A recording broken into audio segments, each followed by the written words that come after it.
Idan Hecht, who will be speaking about a prospective, open-label, randomized controlled clinical study evaluating the efficacy of perceptual learning among patients with congenital nystagmus.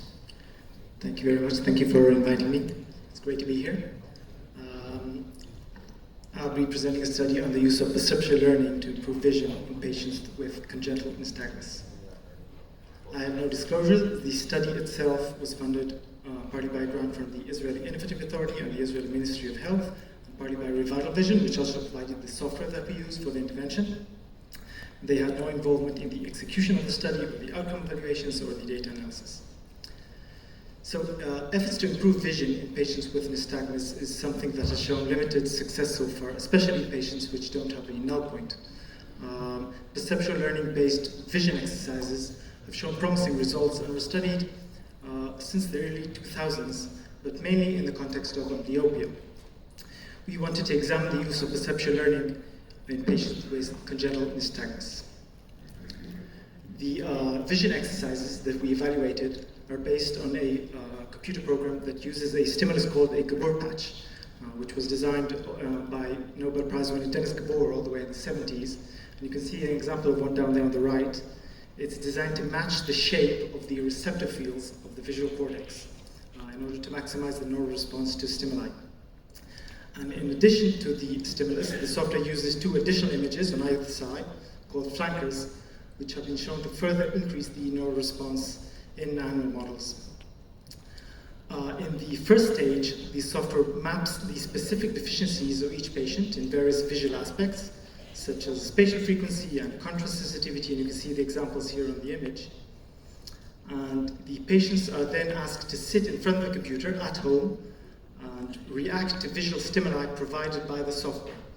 These are 30-minute sessions done in a repetitive manner at home. And the software is online, so compliance is monitored continuously. And the results are also sent to a data center so that the sessions are individualized and adjusted according to the patient's progress in each visual aspect. So that's the intervention. This was an open-label, single-blind, prospective study at Shamir Medical Center in Israel between 2021 and 2022. Patients were aged 9 to 55 years with congenital nystagmus. They had to have vision between 2040 and 2200, and they were randomized 3-to-1, so that's 30 treated and 10 control.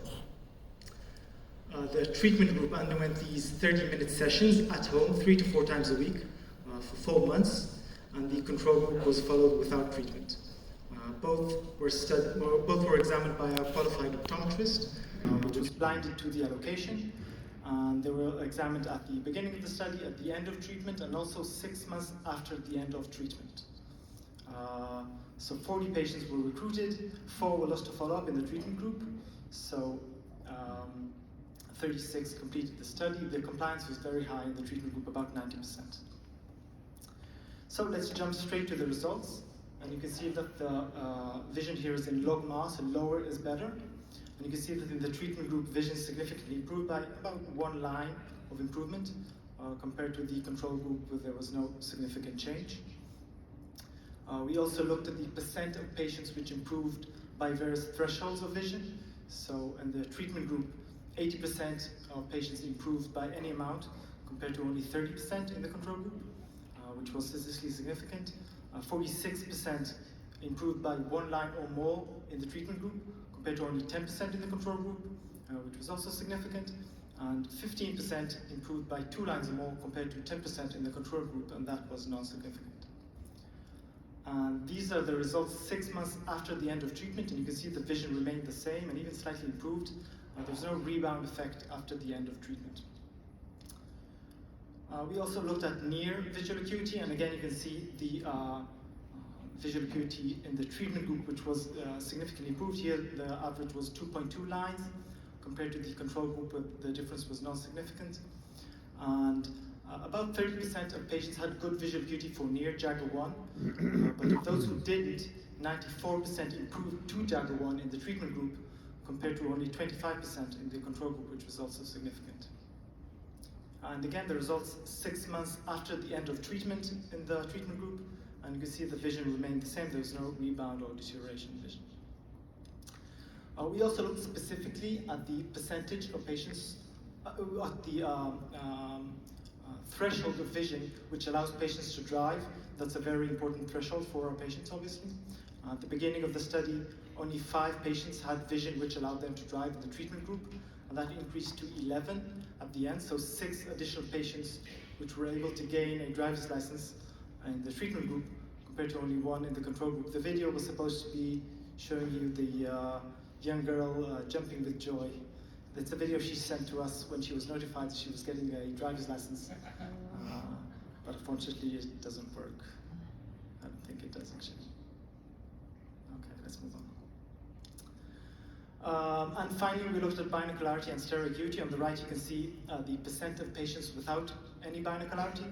In the treatment group, there were 9 patients without any binocularity at the beginning of the study, and 8 of them gained binocularity, so that's an 88% improvement, compared to only 1 out of 4 in the control group. Looking at mean values, again, a significant improvement in the treatment group compared to the control group.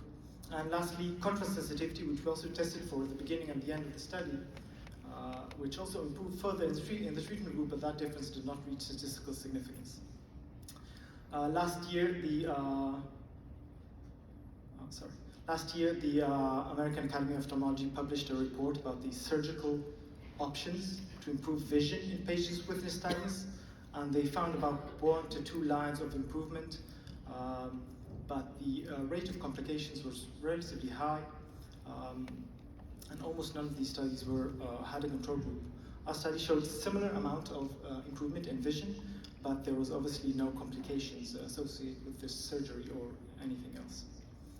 We found significant improvement in vision, especially at near, which is very important to these young adults with nystagmus.